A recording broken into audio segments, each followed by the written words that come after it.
Apa beza WD-40 dengan chain loop? Masalahnya ada lagi yang tanya soalan ni kan. Okay, WD-40, kita tahu WD-40 ialah sifat dia anti rust, anti karat. And then, kalau korang nak pakai untuk cuci rantai, ia boleh sebab dia menghilangkan minyak.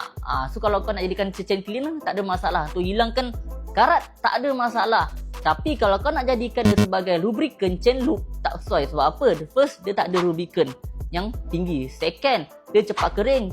Yang ketiga, tak tahan dengan suhu yang tinggi. So WD-40 ni setakat kau nak cuci rantai, okey, tak ada masalah. Yang penting bukan rantai o-ring. Kalau rantai o-ring, memang jahanam lah, kembang lah, getah, memang tak boleh lah kan. Sebab tu, kena pakai chain loop juga. Chain loop ni fungsi dia apa? Lebih kepada pelembab rantai dan protect rantai korang ni daripada berkarat dan sentiasa lembab. Ini yang paling penting, kau punya chain loop tu nak kena tahan haba yang tinggi dan tak mudah hilang. Sebab tu wujudnya chain loop, terutama chain loop brand Metanov yang heavy duty yang kita keluarkan ni lah. Tapi ada yang tanya juga, so apa jadi kalau kita pakai juga kan? Pakai apa? WD-40. Memang rantai korang akan jadi cepat kering lah. Itulah cerita dia. Sebab tu nak kena pakai chain loop juga.